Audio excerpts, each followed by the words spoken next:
corner, there's like a window with someone's like face who has cat ears, That's and like amazing. that's the image.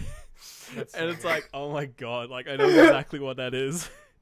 That's incredible. It's, I want that as like a massive I printout know, on my right? wall. Yeah, people are like, oh, what does As it just mean? like an And you're art like, piece? Who's to say? Who's to say? I don't know. So art is I don't know, dude. It's subjective. Art is subjective. Anything can be beautiful.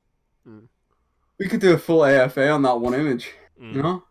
Actually, to be honest, I could probably reach that far if I had a step ladder. So What, that far up here on our ass? no, that was the reach. step For, far. Ooh, okay. no, like the Bit expression of a like dig. reach, like oh, you're reaching, like Right. for like it's an expression, right? I haven't made that up. Yeah, you're reaching and it's tight and it's warm. Okay. We are live, Adam. So just so that you know that. Oh, we're live, Just so that you're aware. dude. Yeah. You gotta give a man a warning. We are I live. literally said out loud not 2 minutes ago, guys, let's No, throw you this didn't. live. No. Pat No, I said, didn't. Pat No. nodded. Pat, did I No, not say Never that? happened. No, That's why we're that's a live now. lie. I told How much- Pat to do it. At what point did they? I did say I 30 still have to seconds. color Thank you. balance and get my like webcam and my levels right and shit. Yeah, that's fine. It's fine. Uh, It's only We're a just live stream. that's alright. We're just Pat and I balancing the audio and stuff, so don't worry about it. Excuse me. all right. Um, Hey, live stream, how's it going? Hey, live stream. How's it going? how? Whoa, you were talking to them, not me. What's happening, forum? Fuck. What's up, subscribers? What are we calling our subscribers? Human beings. We'll just call them Just regular people. Joes. Yeah, whatever their People. name is, probably. no, we need to come up with We're not with doing it. We're not. an equally we're not doing that. catchy and patronizing nickname Oh, for, you're right. for the audience. What's Can we your can we audience just call called? them game theorists? Game theory. Or do you think that maybe Matt Pat Might get might? sued. Yeah. No, I don't For think $1.7 anyone's used that one million. before. I think they'd be totally fine with us just Probably sort of. that's a relevant and deep cut joke. Yeah. That's you know what, Ben? I understood that was about when they stole the money from those people in that company. Yeah. Yep. Which is really like a travesty, but like What's- we're gonna make jokes Pat, you about look it very anyway. confuffled. Oh no, I'm just like streaming on my phone. Oh God. Okay. Yeah. Fair enough. Okay. Fucking We are talking quiet. Pat's quietly producing in the background. I should stop asking what. Just go ahead, Pat. It's fine. Okay, we're gonna start presently. We're just waiting for Adam to finish up getting set up. yeah. What's your? I'm just making sure, cause I don't want my files like going into the wrong place. Well- Straight Yeah, into the that's going in the FBI right folder. place. Oh Yeah. no, there they go off to the FBI. Straight onto their Yeah, onto like their yeah, cloud like server. another Dropbox shared folder Just with the FBI, CIA. yeah. Well, didn't the guy get arrested in like didn't like an university Quinton student Australia. get arrested because he had like a shared Dropbox that went to like a computer? So a and, guy in Australia who was doing his PhD in Right. Australia got he got I think he got extradited to the got U.S. extradited to the US because he was an international student from like Israeli or something, and he was working. This is like the dumb bit. He was working with. As part of his PhD, he was using like a laser module that was like technically like US Department of Defense material, Mhm. which I don't know why like the university was like letting him access this without telling him, hey, this is like This you is- can't share this. Yeah. And he'd put his like thesis or like he'd put just his documents on his Dropbox just to like, because, he needed them so they're in the Yeah. cloud. And that would have been fine probably would have been fine, except for the fact that he was from Israel or somewhere. Oh, So no. it synced with his computer in Israel, Yeah. and that's technically an export. So he, then Oh, it's an no. international crime. yeah, it's Basically. ridiculous. Yeah. Yeah, which it's is insane. Brutal. Yeah, it's pretty Um, rough, but yeah, don't put stuff on Dropbox Look- that you look, don't own. Listen, I don't think he was charged, so I think it's fine. But Oh, really? like, Yeah, I didn't. I but just noticed that he was they definitely extradited him, which is saying Was- a lot. charged, but I don't think he was found guilty. Yes. He was definitely charged. No, I actually don't know if he was charged at all because I don't think it got that far. Oh. Oh, really? I think Okay. that they got him into the embassy from memory, and then he was able to get He out was of it. like, I have no idea what you're talking. I was like, what the fuck? Yeah. You can imagine being a bit shell shocked. Christ, yeah. It was that was a weird one. Yeah, that was pretty wild. Yeah. I'm just I think I'm about good to I'm go. gonna quickly tweet, and then if you boys want to retweet that. Oh no, don't do that, David. We hate it when you do that. Don't tweeting. do a tweet. Yeah, I'm tweeting right now. I've Just- tweeted. Just yeah. I mean, Adley, you've already fucking posted this on your goddamn. look, at the end of the day, we tried. Alright, should we to get 'em should to we not should we button. sync up, Adam? Clappity clap. Should we? Oh, I thought you were talking about like the other. It doesn't work if you do the joke every week. It actually, I think you're wrong. I think it does, and I think the same joke over and over again only makes it funnier. That explains a YouTube channel. Fucking got him. Sorry, that was unkind. Yeah, that The was that content's was the quite joke. good. Yeah. One. Right. One. Are you ready? 1, 2, 3, 4, 5, 6, 7. 8, Cool. 9. No. 10, No. You're both forbidden. 11. You're forbidden. 18. Wait, no, that's wrong. I'm vetoing this. All right. 73. Okay. Well, if you boys are both ready, I'm gonna hit the timer. We can start rolling on our program. Oh, We got James in the chat. What's up, my boy? 64. Anybody else in the God No, damn it. 94. God damn it, man. Anyone else in the chat? If you want to say hi, we're about to get rolling. In the chat, As you watch, you can let us know if you have any comments or thoughts on what we're saying. Get some of those poggers in the chat. Get some pogs in the get chat. some- Can we get get some- some cappers we in get the some chat? have that on YouTube. Can we get some porgs?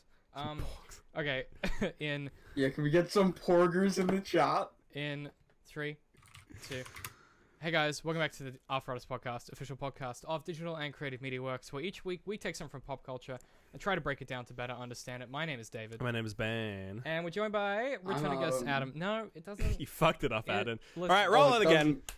I understand why. Actually, you know what? You're right. That should be how it goes. What? No. No, he's not really a guest. That I should don't. be how it goes. Yeah, I'm not sure why I do that. Adam's part of DCM Works now. No way in, no way out. Congratulations, you've been assimilated. The reason that we brought you on, Adam, is we needed some fresh blood because, as we discussed last week at the end of the episode, we're talking about a film that Ben and I have talked about relentlessly for like We've pretty also much- seen a bunch. pretty much since It's it like came David's favorite film. out. I've made like 4 videos about it. We've Right. done like 2 podcasts, so we kind of needed some fresh eyes on it. Isn't like your most viewed video? It's my most viewed on video this? and my It is. favorite film, so it kind of all checks out. It's like an intersection of things for me that Dude, you look really weird at the end of that video. I just want to which say.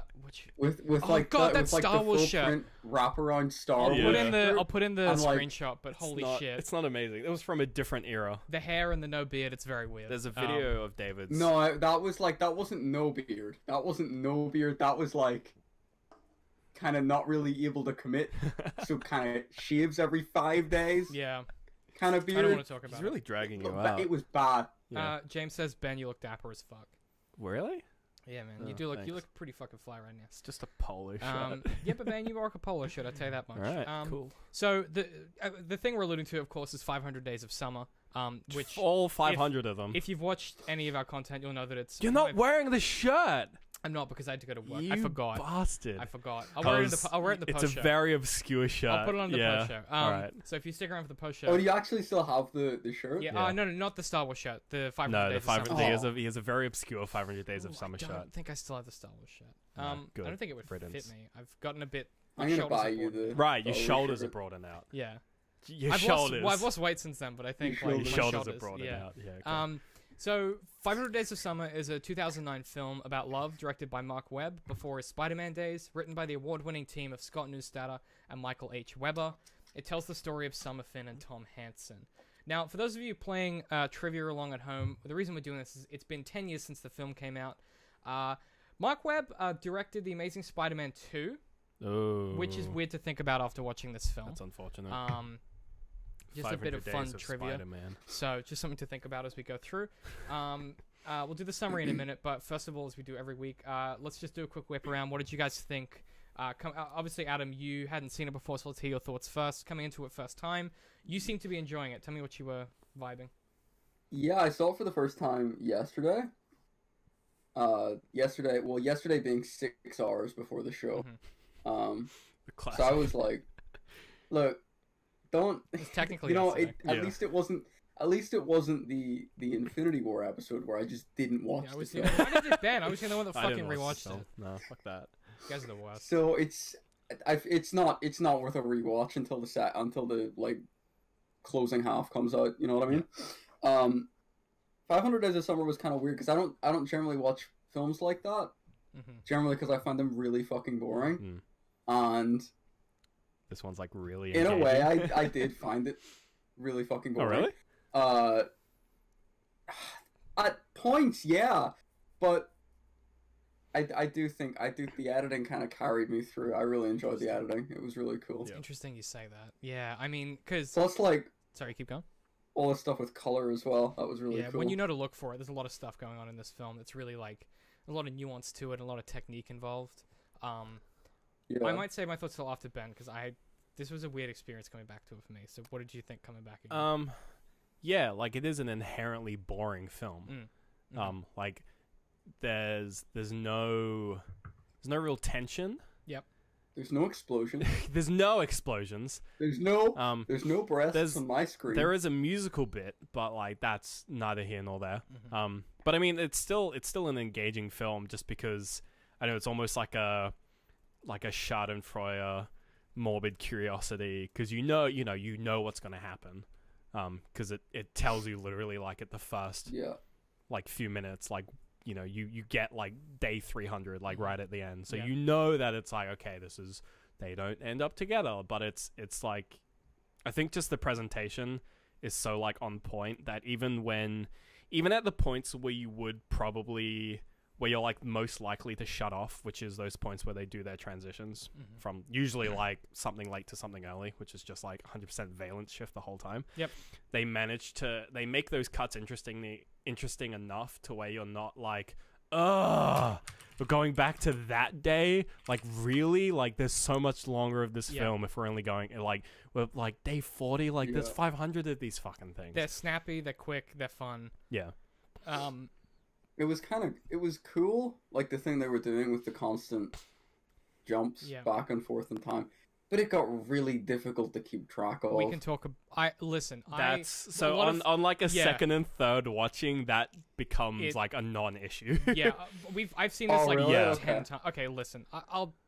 Did you have any closing thoughts before I do my thing and then do the summary? I guess closing thoughts. We're only 5 minutes like in, dude. multiple viewing, like later. watching it. Like this is like the 4th or 5th time I've seen it. Like it's still. All right. I don't know. It's still a good film. I guess it still has the same problems though. Yeah, exactly. Okay, so coming back to, so I have a lot of history with this film. Obviously, this is you in film form, David. Well, here's the thing, right? So like, I think so this came out 2009, which was grade 9 for me. Yeah. And I was at a point in my life where like I would have probably identified quite heavily with someone like Tom Hansen, right? Quite heavily. Quite heavily. Somewhat heavily. We actually talked about this in our Edge of 17 episode of the podcast, where that character in that film, the lead played by Haley Steinfeld, I have a lot in common with her, and there's a big Venn diagram with her and Tom Hansen. I was not a pleasant young man, and this film for me was like the first time I saw it, I thought it was an interesting romance story, and the second time I saw it, it genuinely changed me as a person. Hang on, the second viewing, that was just after a fairly significant breakup. And it genuinely changed me as like a human being. Like it was one of those node points where I could have gone one way in my life and I went the other direction. So coming back to it now as an adult who I'm a bit different than I was then, but not too different. There's some stuff in it that I picked up on that I never noticed before. Right. And that's kind of primarily what my reading is going to be about, is those things that I haven't spoken about before. I'm happy for you guys to tell me about, obviously you didn't go back and re-listen to the previous episodes like I did, but if there's stuff that you noticed that we've already talked about, I would love to rediscuss that. But there's some new stuff I have as well. Again, really enjoyed it. Had a great time with it. It's one of my favorite films. Soundtrack is slapping. Yeah. I love it. Okay, I'm gonna quickly do the summary because it's pretty short. I'm gonna do it in not chronological order, just the order of the narrative. Okay. It's pretty quick. Tom Hansen, a greeting card writer, meets Summer Finn, his boss's personal assistant.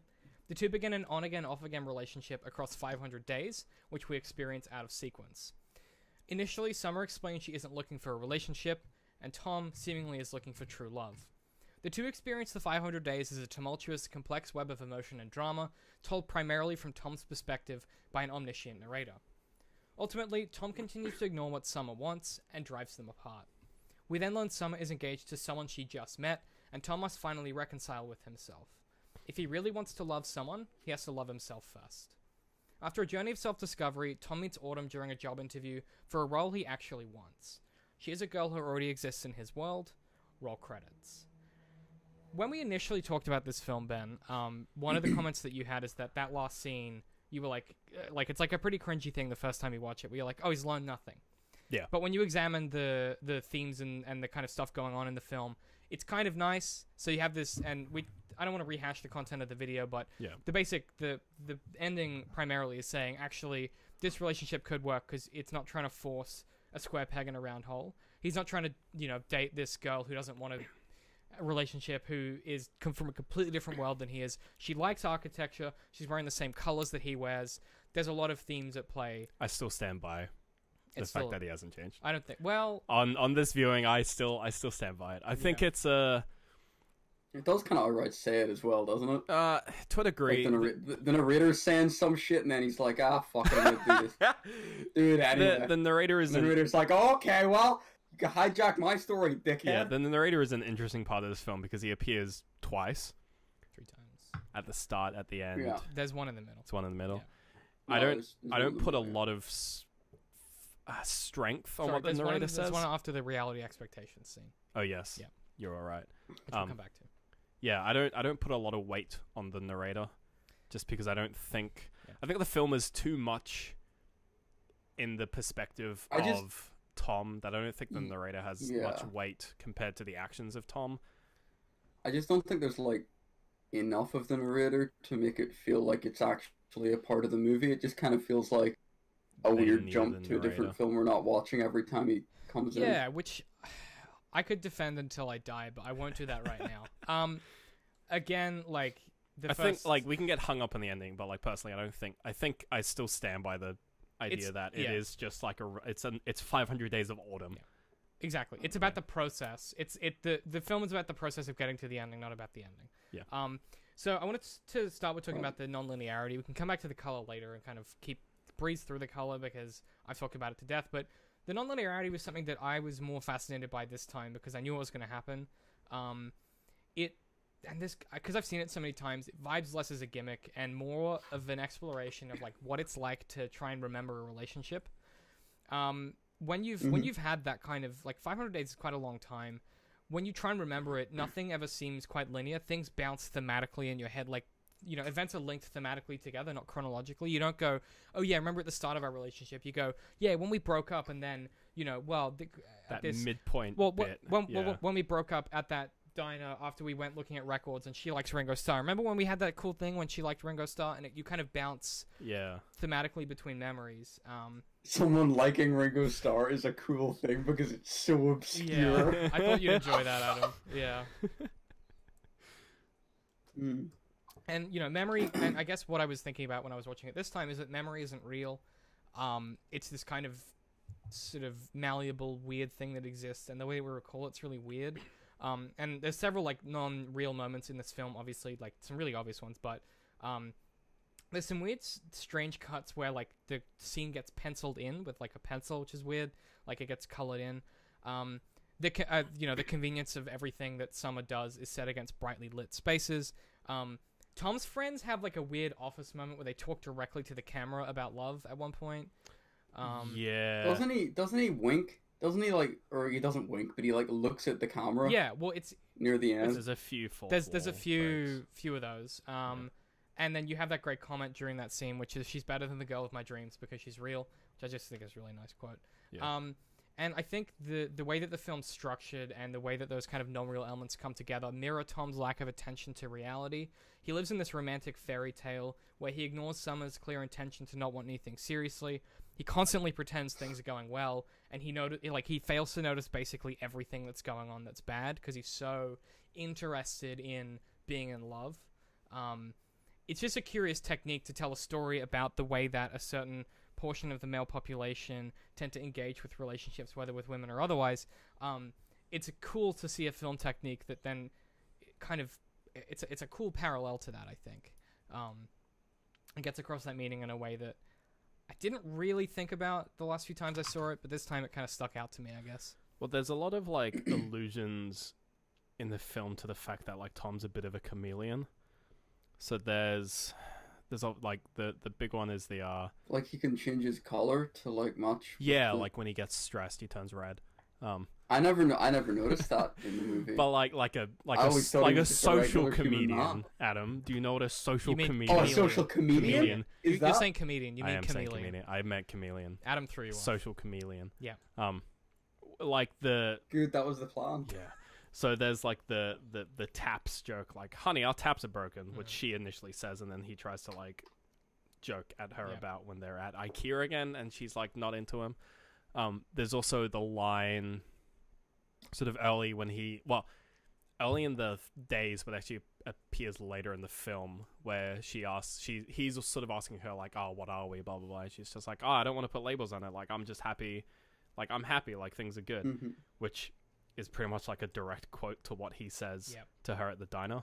And there's also he also uses that just after he punches the guy.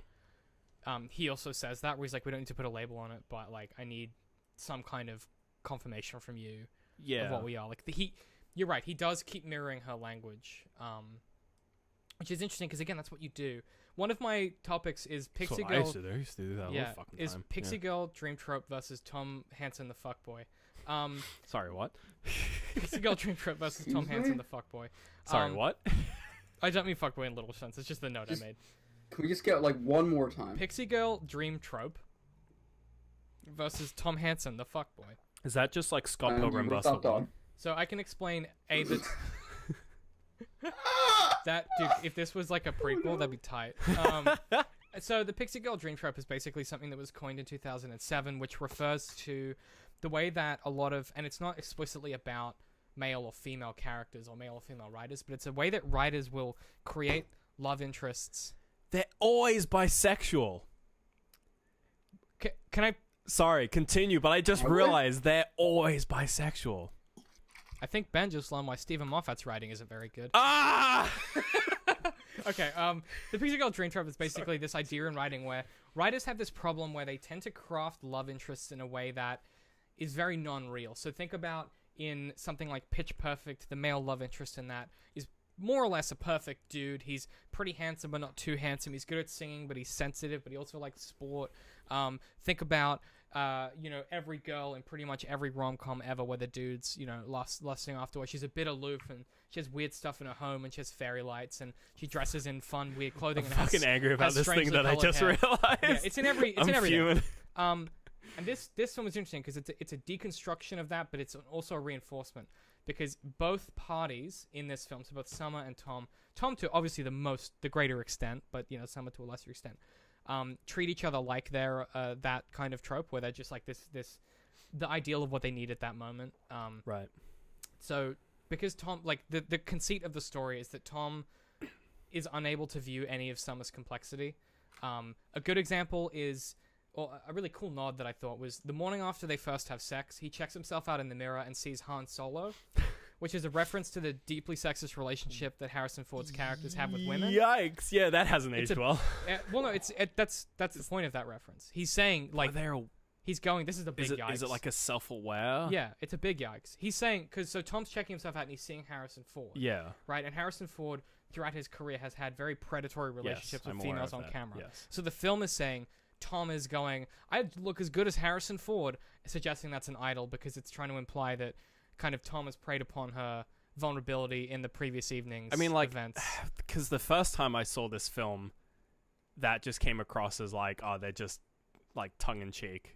They're just getting Harrison Ford. They might be, but the meta in a post-philosophy tube world, after that crazy video came out, everyone went, actually, yeah, Harrison Ford has some rough roles. Which is the Philosophy Tube video? I don't know if it was Philosophy Tube, but there's a don't know video that by I've seen someone talking who basically just deconstructed. That's Pop Culture Detective, I think. Sorry, yeah, Pop Yeah. Culture Detective. I've never heard of Philosophy Tube He's before. I great. have like He's also pretty good. I have this image of like a big Like a big tube full of like Yeah. Socrates. and you look bits. through it and it says philosophy. Yeah. It's just a kaleidoscope. Yeah, in a post Yeah.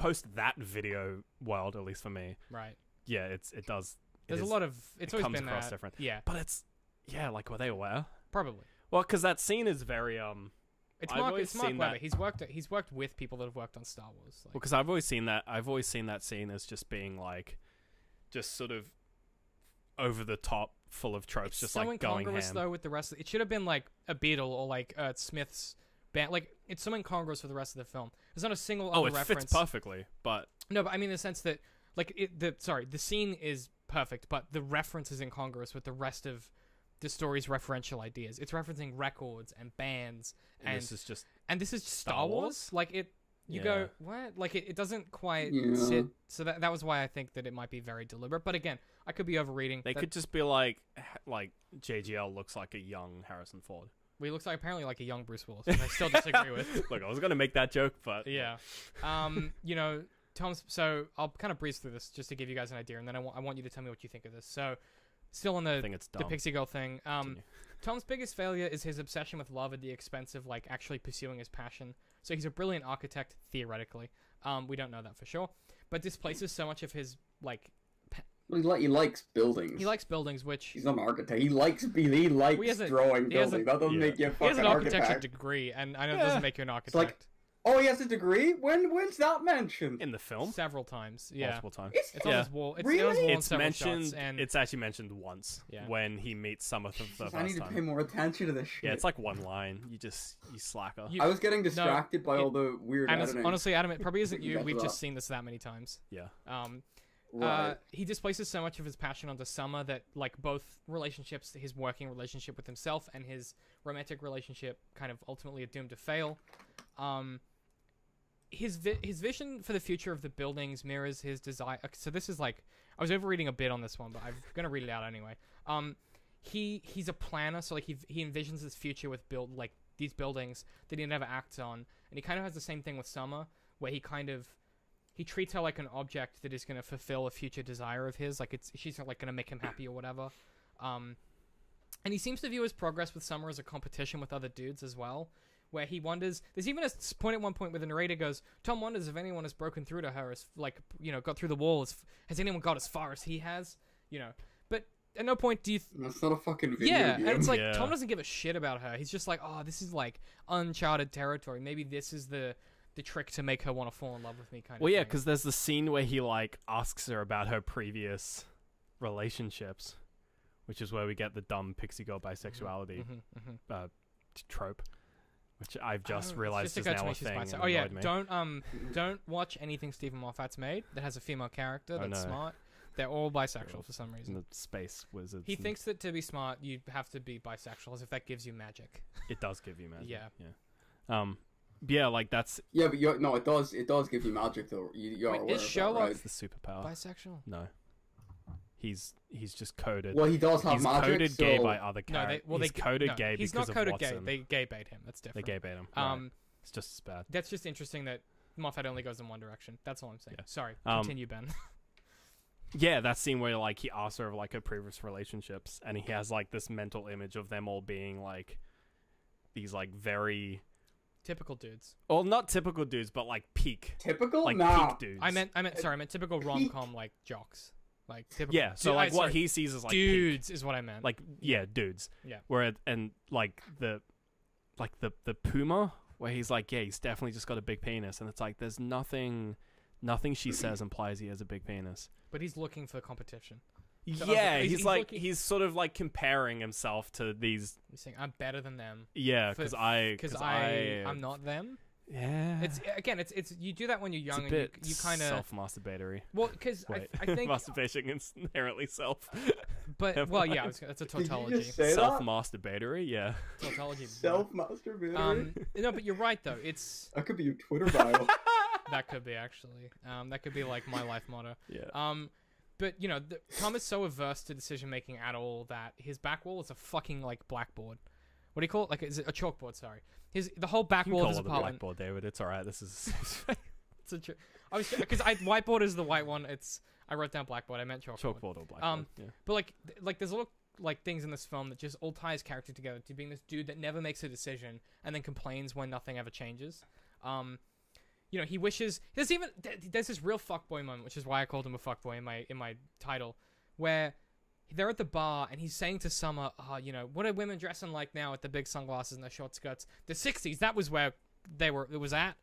And you just cringe. What a fuck boy! What a fuckboy. And you just What a go, fuckboy. oh, that's really rough. But then if you were ever kind of like that, you remember thinking that's a thing to think. So that same scene, when we're just sort of cutting through this film. That same scene where I'm working through my dot points. where the dude bro comes up and starts chatting. That's the same scene. Same scene. Yeah, Starts just chatting up before that. Summer. There's like a lot of interesting parts to that scene. So he's like, oh, let me buy you a drink. She's like, no thanks. Like, she's being very confident in her ability to sort of get this guy to Diffuse the fuck off. situation. Yeah. And obviously the guy's pushing really hard and being like a jerk to Tom as well. Is that a parallel for the whole film? No, and the only time where when Tom sort of like actually like does anything is when he's sort of just given the opportunity to throw a punch. Yeah. Like, before then, like, there's there's physically no way he can punch the dude because of where he is. You know, just the blocking. The blocking of the scene. Yeah, the blocking of the scene prevents He's on him. the other side of Summer. Yeah, the blocking of the scene prevents him from clocking this guy. And the moment the guy steps away and then throws like not even like a big zinger, just like a generic, just another one, like a DJ, just a spicy DJ Khaled on the side. Yeah. He's just like, all right, this is the opportunity. I'm gonna sock him, and he throws a punch and then sort of just stands there as if like, job done. Yeah. And it gets walloped. But then Competition defeated. But then at the Fatality. New goal: acquire woman. But then at the end, it's really the next scene when they're at her place. Her sort of annoyance. She's annoyed at him for, it's like, why did you do that? And he's like, well, because I had to. And she's like, she says, I didn't ask you to. Yeah, and it's interesting because I must have misremembered this film, or I've seen another film where the same kind of scene happens where it's like, you know, she's being harassed and he kind of like stays off to the side and he doesn't really do anything. And he may also get punched. It may just be the same scene. But instead of the girl being like, oh, like, why did you punch him? She's like, oh, why didn't you stand up for me? Like, why weren't you on my side? I don't know what film it is, You're but remembering 10 Things I Hate About You. I have never seen that film. But Sure, it may have happened Really that. standing But like, up. it's different because I was I expecting can that see to the happen. scene you mean in my Yeah, head. I was expecting her to be like, why didn't you stand up for me? Blah blah blah. Because I've seen that before, and that's like what you expect. But the film was like, no. Him, like, he doesn't need to stand up to her because he doesn't need to stand up for her because he doesn't need to because she's pretty capable. He just has to not punch him and try to be some macho guy he isn't. Exactly, and because again, like because he doesn't know who he is, because he's in that, he's still somehow in that flux, like, because his life has been stalled for so long because he's been writing greeting cards, which again, the greeting card company is the funniest shit in this film. It's Phil Coulson does a great job in this, and I'm glad that he's in it. This film is like, Oh, has a dude, cast. I couldn't get past like thinking it was Coulson. He was in like a secret agent role. He was in this before I Avengers, couldn't- so I didn't like. I couldn't disconnect. Imagine There's Adam, so many people Adam, in this film who are like in other Adam, things now, imagine and you're it- just like, I can't. Imagine the last 10 years of Avengers, and all I see is the guy from 500 Days. I have the opposite problem. Oh no! When Phil Coulson died, I was like, it's fine, you can still write greeting cards. Yeah, it is way worse. But I had an interesting thought experiment because this film is very much. I think a lot of dudes Let's copy Little strike boys. they find this film a little bit like they react to it in a kind of a negative way. I don't necessarily think the film is saying.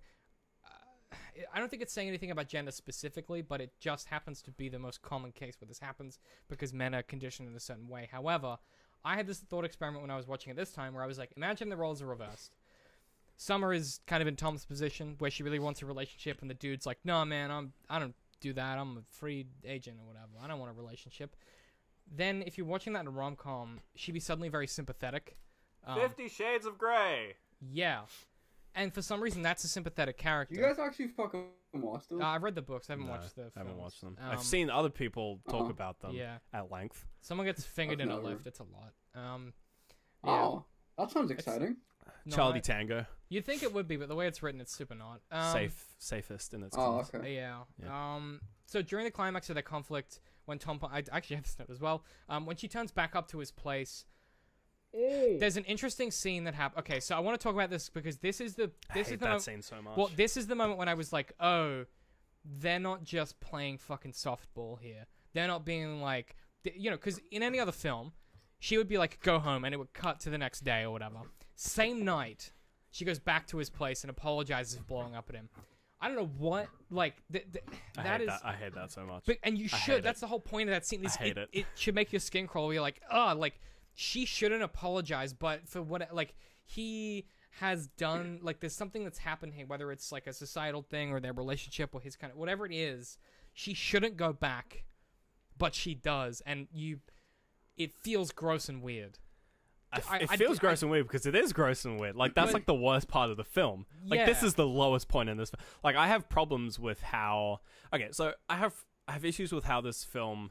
And it kind of comes from the fact that it's all from Tom's perspective. And there could be, like, an element of, like, unreliable narrator in it. That might be the ironically, because there isn't narrator. Could be the point. Because the whole film is presented in a way where, like, Summer is, like, the problem... Where, like, oh, she never says what she she never says what she thinks. She's always, like, she's all manipulative and like, she's doing these things, like, behind his back, and, like, she's the villain, and that's why I still stand by the ending being just a repetition of the same, because there's no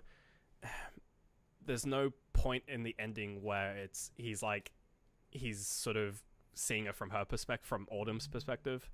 Of this situation. There's no resolution, there's no, like, lesson learned, there's no... Well, it's not that, it's that there's... change. This whole film, like, sits inside Tom's head. And, yeah, there's no change in how that's presented at the end. Like, it's still very much... Okay, if it did, and there was a lesson learned, you would probably stop thinking about it. My argument for why I like... Because I agree. I don't think he necessarily changes. I think... The film is trying to signal that whilst it's the start of a new cycle, you, the person viewing it, have the opportunity to not sort of be stuck in that, because you've now observed this and you can learn from it.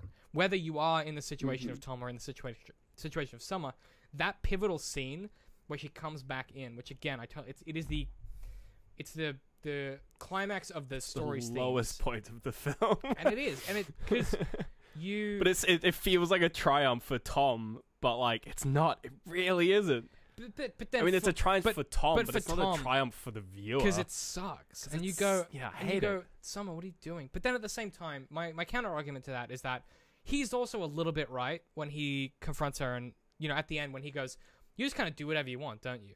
She's like, yeah, I do what I feel like. And there's an element to that where he's a bit right, where she is so... look, I'm trying to think of a way to say this in a way that isn't like... I'm not saying that there's anything wrong with the way she behaves, but there is a lack of empathy that she displays as a character that Tom is very strong on the sympathy scale and very weak on the empathy scale. She's very strong on the empathy, weak on the sympathy. But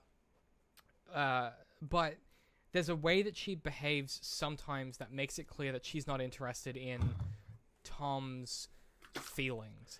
And they're not dating, but at the same time, there's... Like, she just kind of does do what she does what she wants, but never really considers what the kind of ramification might be. And I'm not saying that you need to do that. You can do whatever you want in your life. That's fine. You be happy. That's all good and fine. But you have to be aware that it doesn't matter what you're doing. It does affect those around you.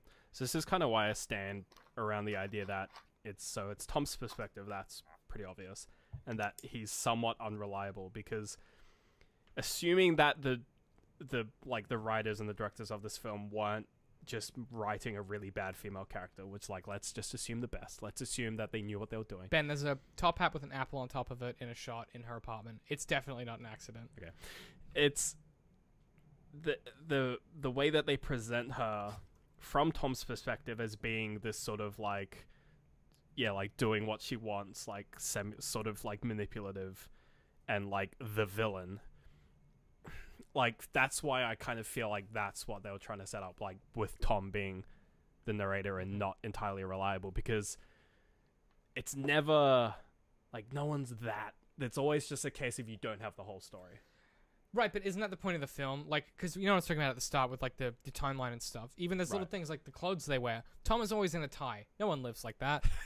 Summer's always in, like, summery dresses. But he always thinks that he remembers had a it tie. like that. Because that's how you remember yourself. Okay. You remember yourself in, like, a set So of that's the clothes. unreliable narrator aspect, is Yes. that it's a memory of the past. Or it's at least a recollection, either from Tom or, like, I think it's supposed to be nebulous in that way.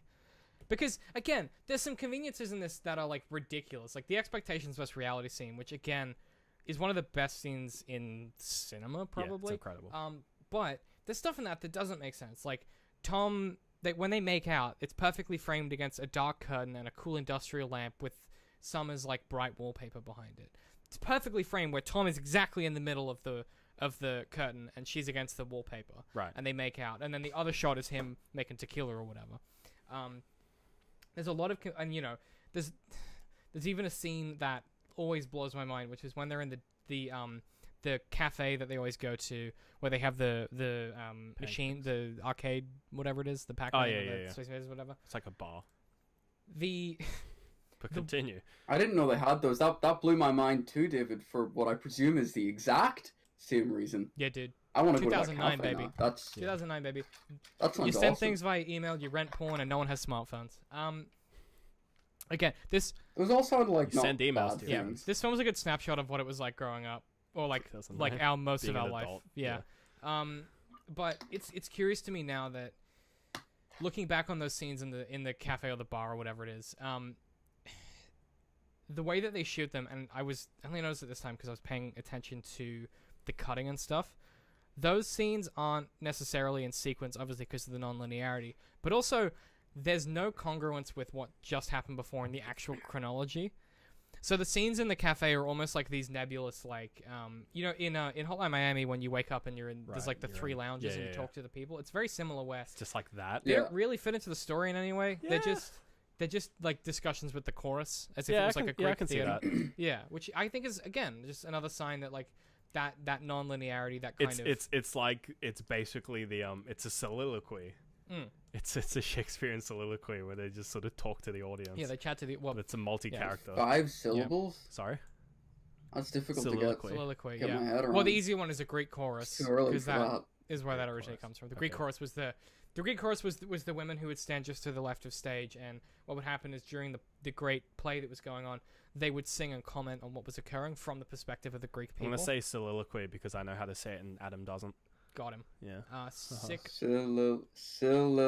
Yeah, soliloquy. Soliloquy.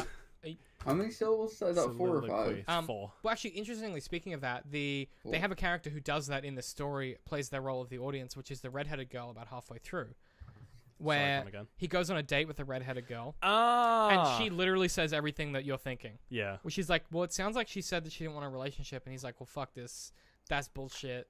I'm not interested in anyone else. She was the one. She's like, well, it sounds like she was pretty upfront with you. Like, you're kind of being ridiculous. Yeah.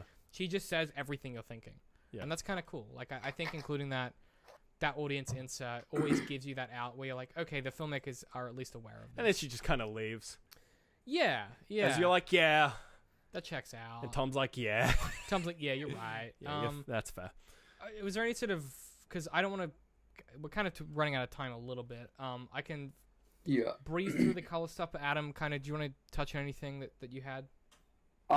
It, like, going off of the redhead, it was like one in a really weird series of awkward and disorienting fourth wall breaks. Because when it comes to, I don't know if this is for everybody, but when it comes to like watching a TV show or watching a movie, when they do something, you know, when they do something smart or they do something funny that's like, you know, that's meta, I obsess over it and I get distracted by Oh it. no, they've So, like, recorded you. The scene where he's lying on his bed with the tennis ball and he's hitting it against the Oh, ground, doesn't it and go to the Time with the vagabond? music. it goes into the beat. That That was really slaps, fucking yeah. cool. Yeah. That was really good. That would work really well in a YouTube vlog. That Was had your me, brain like, I was that's a real- obsessing over that. Uh, I was obsessing over that for like the next 7 minutes of That's the film, and I amazing. didn't get any of the next 7 minutes. They didn't. And it's like, didn't have- that's really cool. That's this a really cool little this is thing not they a did. good film if but you it's- get distracted by things like that, because this film is of nothing but those. things like that. Yeah. Yeah. They didn't have vlogs back then. Yeah, I it's feel like I missed so much of it, and it was like even though the expectation versus reality scene was really cool, and that transition at the end had my fucking jaw on the that floor. transition's so Uh, good.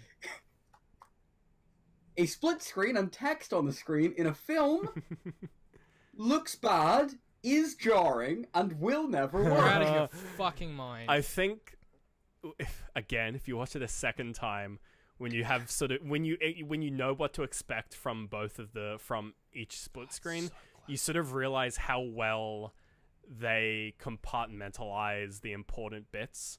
So on like a second and third viewing, the way that they time everything, where some things will happen in sync because they're not really important, you can just kind of glaze over it, and then they'll sort of desync different elements of. So you're meant to watch one of them at a time. Exactly. And the film tries quite hard to sort of lead you to what one you should look at. On second and third viewing, it works perfectly. On a first viewing, it is distracting and really hard to watch. Because it kind of comes out of nowhere. Yeah. Yeah, but that's not a good device. Hell if on the first viewing. Adam, I don't know. listen. I feel like a device that on the first viewing is crap, but on the second and third viewing literally becomes like a cinema, like an editing and like cinema masterpiece. I don't know. I feel like it's worth having that shit first. It's really cool. It's just you don't.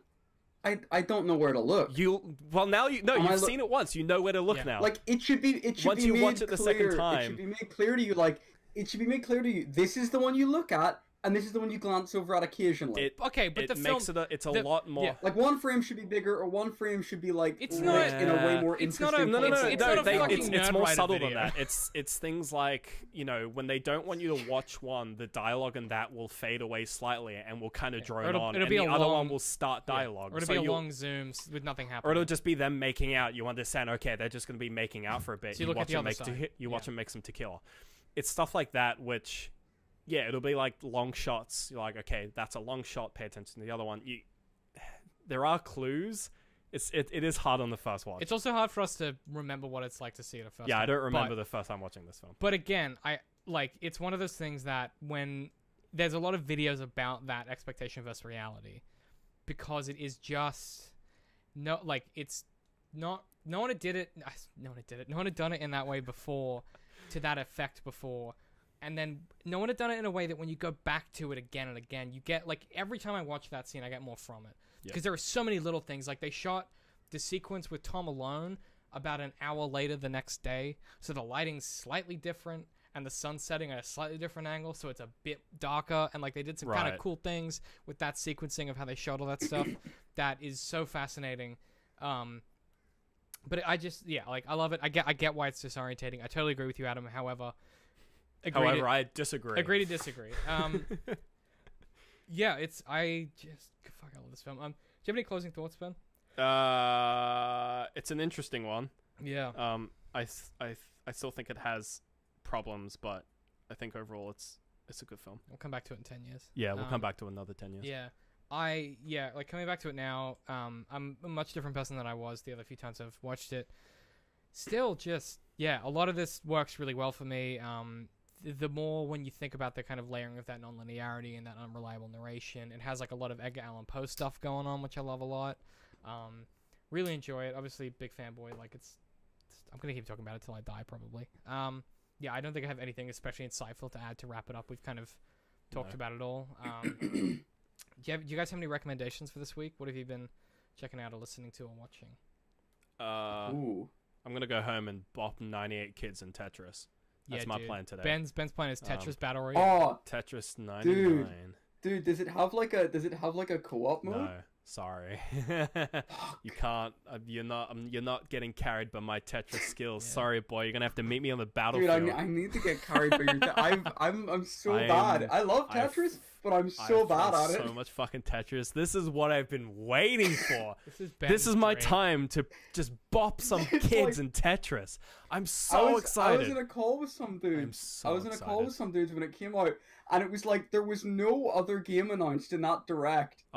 Than like Tetris that made us freak out so much. We were like screaming, It's at home. Tetris Battle It's Royale, at home on my man. Switch being downloaded right now, and I just fucking need it. Hey boy, that Switch, it's cooking. I've been waiting for a good Tetris. So I've been waiting for a good Tetris game because Puyo Puyo Tetris. I don't give a fuck. I don't want to play that Puyo Puyo shit. I just want Tetris. Who had time for that? And they were. Isn't there like the VR one they did on PlayStation? Yeah, Tetris Effect. It's really good.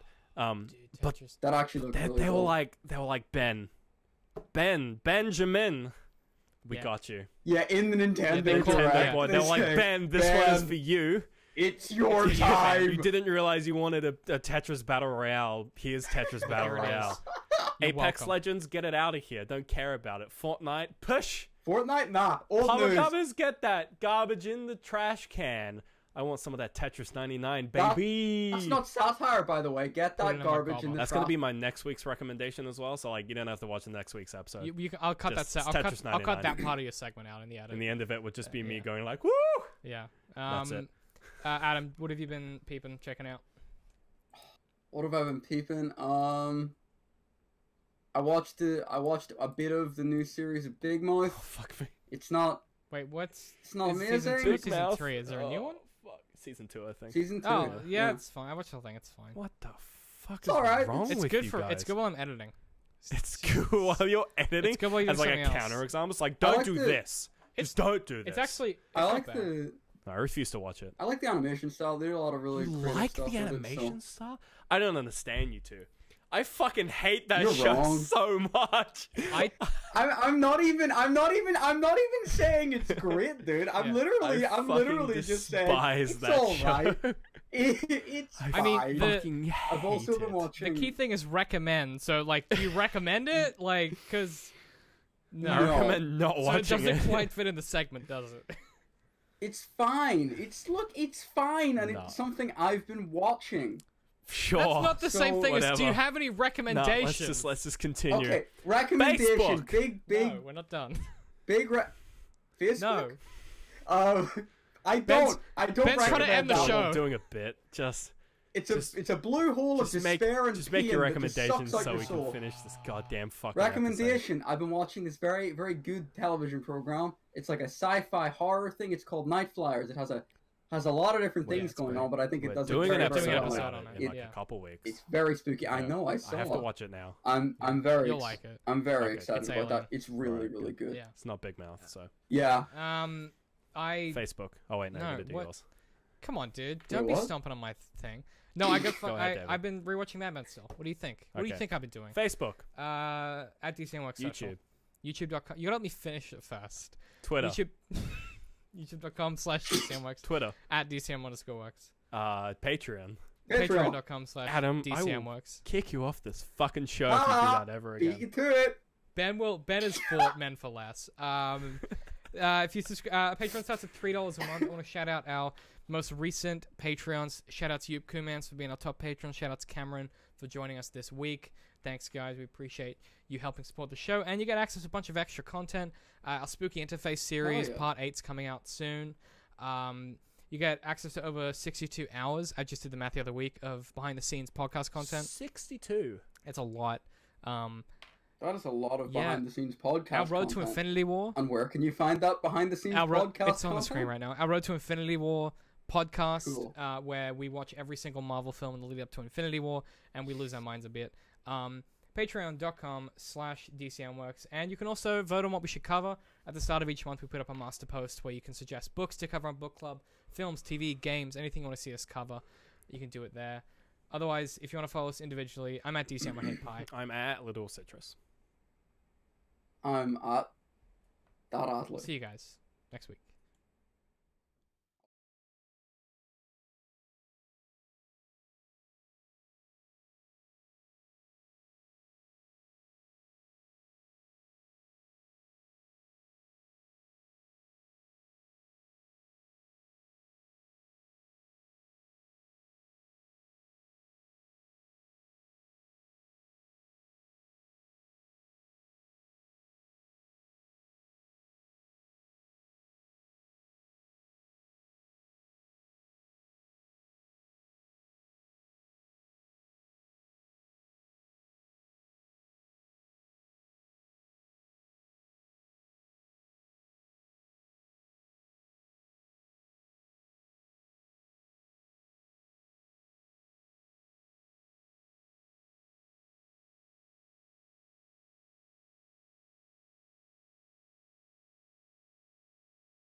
And we're back, baby.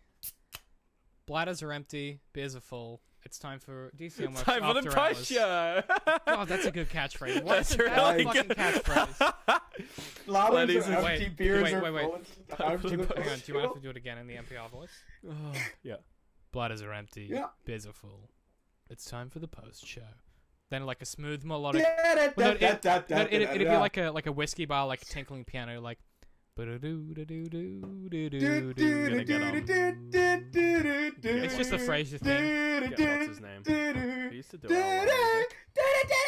Adam, Adam! shut I can't the go that high. fuck Adam, up. you're coming right into our ears. If you do that again, Pat will hang up on you because that was all three of I'm us. coming into your ears. All three of us just Coming had, directly into our ears, Adam. Yeah, please, no screech, no peak, please. No screech, no peak should be Adam's that can screen be. name. That can No, be I have my your microphone intro. really far away from Yeah. my face. That's why it never like peaks. When I Actually, screech. Adam, you were gonna buy a new mic at some point, weren't you? Because we need to organize that so we can make sure we get you a good Those one peaky screeches. with good. So what are we talking about in the post show? Because there's no well, more Doctor Who, so like I don't fucking know what we're gonna do. well, look. It depends. There's some more stuff we can do about 500 days. Nah, you don't want to. I'm over that. Okay, I'm over it, bro. I'm over it. I mean, I had a bunch of stuff. Let me just check the Patreon quick. Adam, was there anything that you wanted It's the to? Q&As.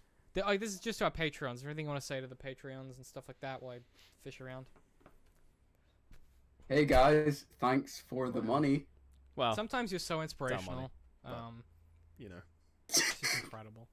Let me just have a look here. I'm being genuine though. It's super cool. Yeah, it's cool, man. And we're up to we had a new Patreon that joined today. Someone I have no idea who they are, but thank you, Cameron. Thank you for How's it going, dude? doing that. Dude. I wanted to talk about Subnautica Below Zero because Adam didn't like it and we loved it. And I don't know if, have you watched? Have you no, watched? it's have you not watched that, our episode? No, that's untrue. That's untrue. It's not that I didn't like it. It's that it felt like a reskin Subnautica in a different place, and there was no story, and there was no lighting in like the first area. So immediately I was just kind of turned off to it, and I just kind of feel like, for me to enjoy it, I need to wait till it's actually finished. When it's finished, I know for a fact that I will enjoy it very much so, Yeah. because it's just a reskin Subnautica. No. But until that point, I'm probably Did not you going wanna to find rebut? fun in it because I agree that it. came into Subnautica when it was like really really polished. I didn't of come into course. it when That's it was, actually like, being that's developed. interesting a too. good Yeah. point. You introduced me to it, David. Yeah. So I came into it That's- when it was done, finished, Yeah. beautiful. Spend 5 years Everything in the worked. mines. I never Yeah, encountered bugs. I started playing Subnautica when it was a terrain generator, and I've said Yeah. that numerous times because it's true. That's like the 8th time you said that particular sound. Yeah, and I wonder yeah, if I can so read. I think you're really like oddly Might be proud. what of I it it. am. ADR No, I then. am very obnoxious about the fact Yeah. that I was. I was there from the It's ground up, literally there day guys. one. Look, Ben's not trying to flex on you, Adam, but he's a Subnautica hipster. Yeah. But he's I better made a than video us. about is, it. That Is, did- is that? Yeah, we know Adam. Are we, should we talk about that? Yeah, let's do it. Hooray! Yeah. All right, back to Subnautica. We'll talk about that after Subnautica, but yeah, good eyeballs, Pat. We also tweeted it. Subnautica, it's different, but yeah, if you're not used to the jank that is early Subnautica builds, you probably won't enjoy it. Yeah. Especially Yeah, given that the story currently just ends, which like is never fun in a video game. It's like the Uh-huh. early version of We Happy Few, which just stops. Like the Oh, game just God. stops. It's not that the game ends; it just kind of stops Yeah. existing. Or like early versions of Happy Neighbor. Mhm. There's a lot of Hello games. Neighbor. Hello Neighbor. There's a lot of games that just I, end because they're single player game. Like I narrative lost games. all my patience. I lost all my patience for early access when I played PUBG, and it's like I just don't play. I try to avoid as much as possible Yeah, early access games because it's like it's like fuck that noise. I don't like. I'll play some. I don't really like what it. I think the Subnautica devs they're gonna make a good game. There's gonna be a good game there. They have a in, proven like, track record. Yeah, for sure. Yeah, there's gonna be a Just good take a game in few a years, while. yeah. It's yeah, that's totally fine. But it's like I feel like most early access games, it's just like Most of them are It's a cash most of them grab. are trash. Mhm. There's and even like Yeah. good ones, they're usually good just because they have a good like mechanic or two, and they're more like really Gimmick. impressive tech demos Mhm. than like fully fledged games. mhm. Like there was a VR game called Blade and Sorcery. which is like yeah, sounds right. like the tech list, the stuff you can do with it is really cool. There's just like one game mode, which gets very boring very quickly, but it's really impressive and Right. fun for like an hour. And I bought it.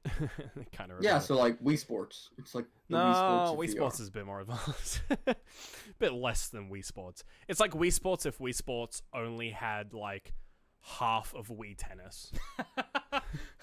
Which is like, that's cool because Wii Tennis is sick. Hold on a sec. Half of Yeah, Wii you Tennis? it's just So it's like you No, no, only no. get your side It's like of the court. You just it's throw Wii a Tennis, ball and it but goes there's like into the no void? points. Like if you only got Wii Tennis with no points. Where it's That'd like, be it's amazing. cool, it's really Right. impressive, and it's fun for like 10 minutes, and then it's like, there's actually nothing to do.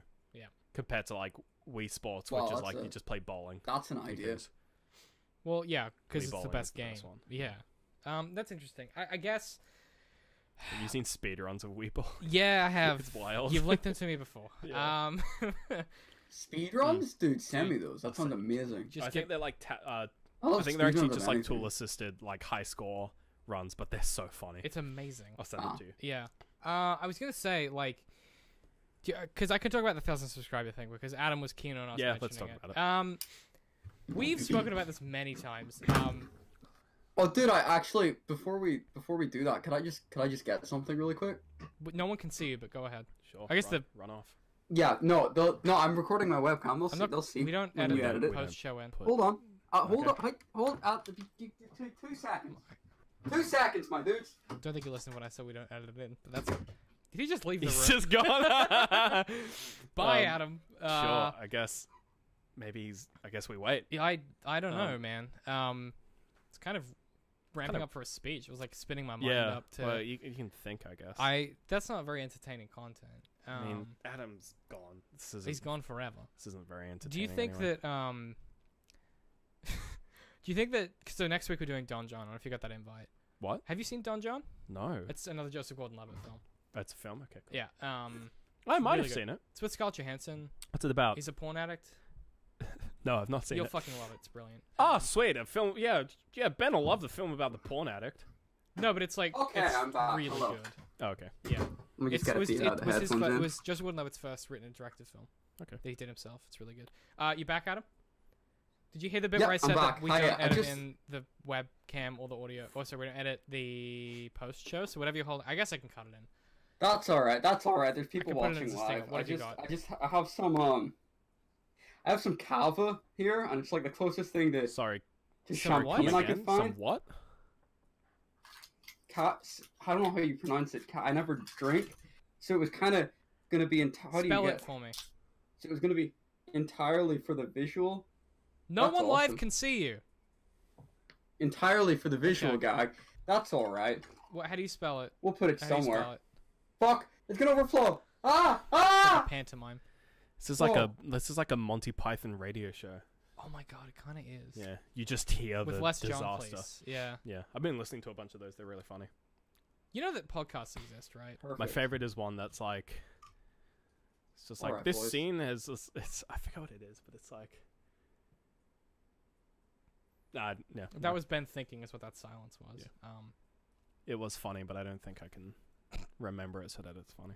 Yeah. Good no, stuff. alcohol still tastes horrible. Okay, that's enough All of right, David, speech. that. Wait, hang on. Thousand Cheers! subs- Cheers! I'm gonna just cheers the camera. Cheers, Cheers. fam. Pat's. We can put that Pat's somewhere. We can stretching. loop that He's as a not gift. cheersing. Yeah, it was for the close. record.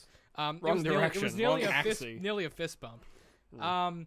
I don't really have a speech because we talked about this many times, but we appreciate all of you following and watching us week to week. I mean, the best thing you can do for our show is tell someone who you think would genuinely enjoy it, and I think one of the things that we've had that a lot of other channels, as they grow, and especially content creators as they grow, don't have is that people that watch us tend to stick around and tend to really engage with us. We get those great comments that we really love, where it's like really long, interesting, insightful responses to thoughts we've had or pieces we put together.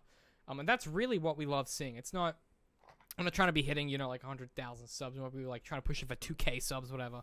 Really what we'd love to see more of is if what we're talking about elicits something from you and you want to write something back to us, we would love to see that, whether it's on YouTube or via email or on iTunes, reviews or whatever.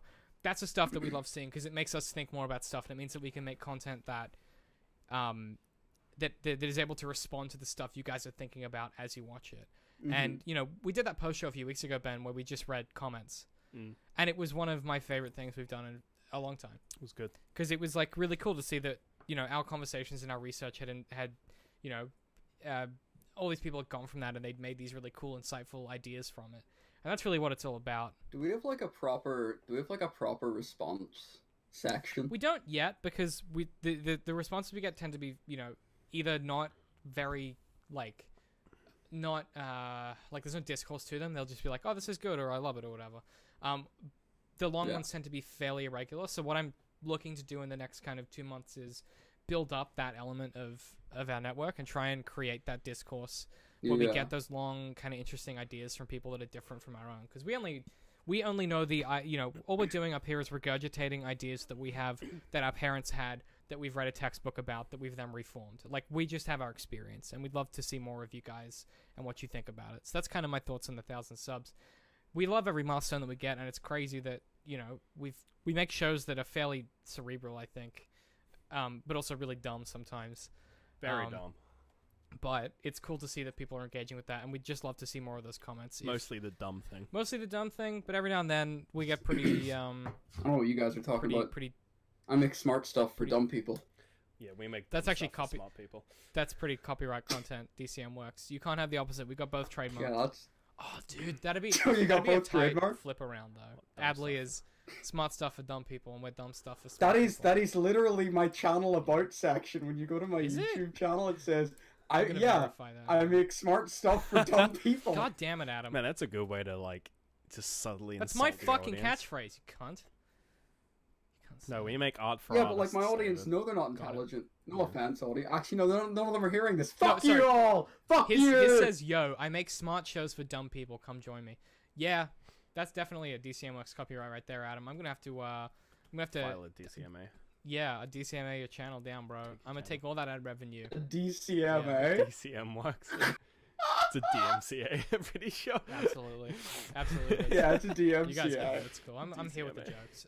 Hey, in the DCMW. if you're watching this one live, before we wrap up, if you have any comments or thoughts about the episode or anything in general, just drop them down there and we'll respond to them. sucked. Before yeah, the more negative you can be, the better. Ben is in his Kermit. Adam's clearly writing a comment right now. Oh, fuck. Ben was doing his Kermit the Frog voice before we started, which was very fun. And you'll never hear it. I've been I trying know to... David was trying to make me say it to it right there. Because you but- kind of started doing it. Yeah. It's in that you can literally watch a whole video on us doing Kermit Dead the Frog. Space 2. Dead Space 2. Kermit does Dead Space. Kermit plays Dead Space. The Check fact it that out. his girlfriend is a literal And pig. he's a literal pig, which I think is kind of weird. It's a bit odd. There's also an alien in that show, which is just everyone's fine with. There's apparently a chicken that fucks the Well, alien. the chicken and the alien are in a committed relationship, and they obviously fuck because they have a son later on. Oh. And I'm like, what is that even? Wait, who's the chicken? I don't know what the chicken's name is. How does that work biologically Chicken. speaking? Did he? Wait, really? When? Is this canon? All Jesus I'm Christ. hearing is like, really? When? I can't The, hear Patrick at all. Apparently Kermit. Oh yeah, I guess no one else had that. Apparently Kermit the Frog dumped Miss Piggy for a slimmer, hotter pig. A slimmer, hotter Yes. pig. In terms of A sexier Muppets. pig. So what is this, Sexier. fucking iPhone ad? A What is sexier. this? Fucking Wales? Also, the chicken's called Camilla, and there's a Muppet wiki article called Gonzo's Attraction to Chickens.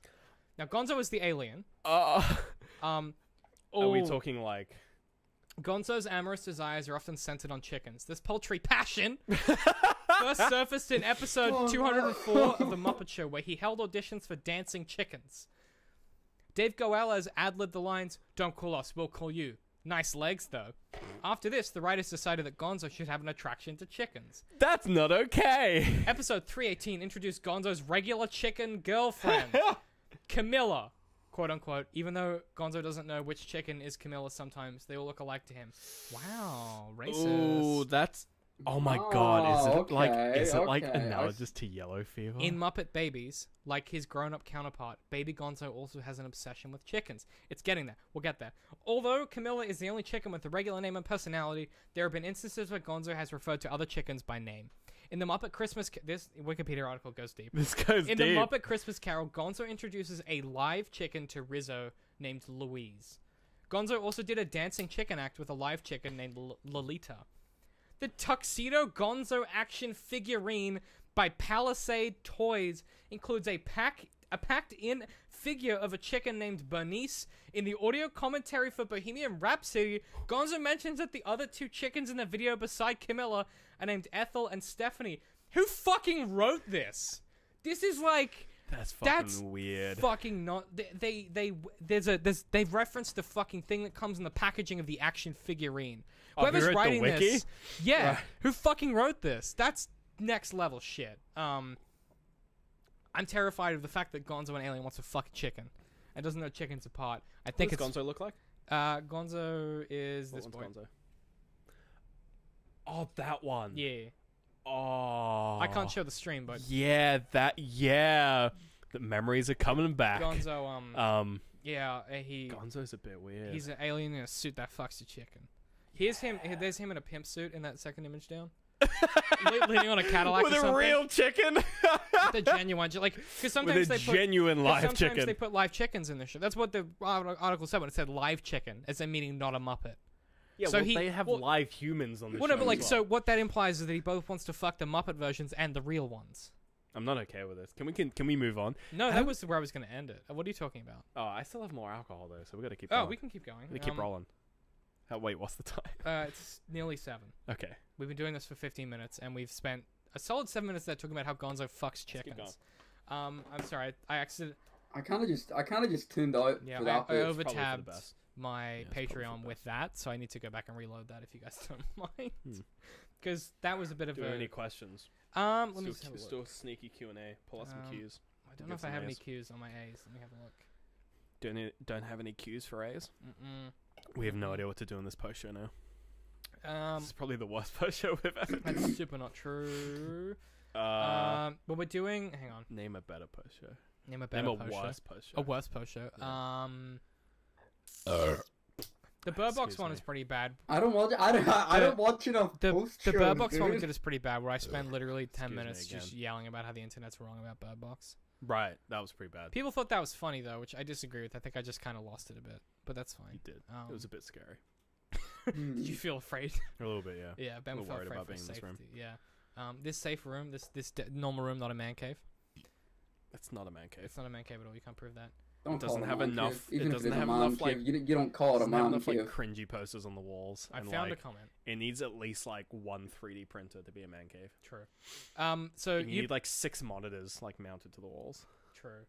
And you Getting. need to, I'm, and Yeah, you you need need, to like, be you at need a least you like need a wrap 100 kilos around heavier. 70-inch I just display put on a lot thing. of weight. Yeah, you need to at least beat like 3 women. Ugh, that's a Like lot. you just there's a lot Oh that my you need to do. God. To Actually, no, Okay, that's okay. I can just put Chris okay. Brown. He'll have some tips. I got a comment here from Yoop Kumans. That's such a bad reference. It's not. He beats women Continue. regularly. And What he's is still, Yoop saying? What is No, our like, boy Yoop saying? No, Adam and I talked about no. Adam and I talked about this, and he is for some reason still a relevant musician people take seriously, and he gets charged at least once a year with beating the shit out of Oh a yeah, woman. he's a complete fucking To this scumbag. date. What is Wait, Yoop who? saying? Chris Brown. Who? Oh, Yeah. What Chris is Yoop Brown. saying? Yoop says. Yeah. He's our best boy. So in reference to Red Dead 2, he says, Okay. Look, it just shows Adam. you, provided you make good music, it's like you can do whatever you want. If you have money, you can do whatever you want. Women don't matter; they're objects for your pleasure. What are you talking about, guys? he's got a point. A lot of people do. Think like that. Let's talk about Yoop. That's just a That was a Okay, joke, good. by the way. That was a joke for comedy. Just gotta yeah. clarify Hashtag that com- one. Sorry, Hashtag ad. we've had a few moments where we've had to kind of bounce back and be like, that was a joke. This was a um, comedy one. There was like a school shooting joke we ran way too long a while back, and we were like, that was a joke, ladies and I gentlemen. think the reason that I do recall that It was one. like a bomb one or something. It was but quite. Some of bad. them, it was when we were doing Let's Play stuff. was The reason quite that it worked unfunny. well is that the bits would grow increasingly more complex and as a result more ridiculous. Yeah. But after a while, you forget that it's a bit and you just are working on the story of the thing. Mm. And then you go, oh, this started as. All right. What does Yoop want? He says, My beer is done. the thing that made me really care for the horses in Red Dead 2 was the way that Arthur and John changed their interaction with them. And after a while, thanking them when you ride them instead of the usual just commands and stuff. Yeah, I think one of the cool things about any game is when, as you play it, the further in you get, your character kind of either grows more competent or changes the way they react to stuff that is just in the regular course of the environment. We talked about it with Subnautica in our original Subnautica video, where the more gear and the more competent you get, the less you start to like worry about different things, and you kind of breeze through stuff. And I think that's just a competency curve thing. Yeah, my bond with the horses. Yeah, what made me care about when the balls what made shrink, me care about the horse was right? When the balls shrink, exactly. No, I was when the I balls was gonna shrink. say what made me care about the horses was when they poo. Ah, It was like I've never seen something poo I'm in more a of video I'm more of game a ball before. shrinking kind of guy. Right. And it Yeah. and it You guys felt haven't played Duke felt Nukem, then. real. And it was like when I shot one of the Oh, horses, Adam, no. the noise Adam, they made was no. so believable. No, I've actually never played Red Dead. I don't think you should say you should shot a horse. That was a joke, ladies and The Yeah, gentlemen. but RSPCA listen to this podcast every week. Who? No, I shot The so many RSPCA, horses. they're one of our- RSPCA. So They're one of our big like subscribers. the RSPCA. yeah, they're one of your top Yeah. donators. They're actually our The top Patreon. RSPCA YouTube account is in the The chat right now. RSPCA. Yeah, thanks for hanging out, guys. The one and only RSPCA. Yeah. Are you cutting us off? No. Can't believe it. Wow, okay. Can't believe you. No, we should wrap up the post show. And on that bombshell, good Pretty night. much. Thanks for watching. If you're watching this live, which have kind of had a decent turnout tonight. And if you are watching this as a Patreon, thanks for supporting us.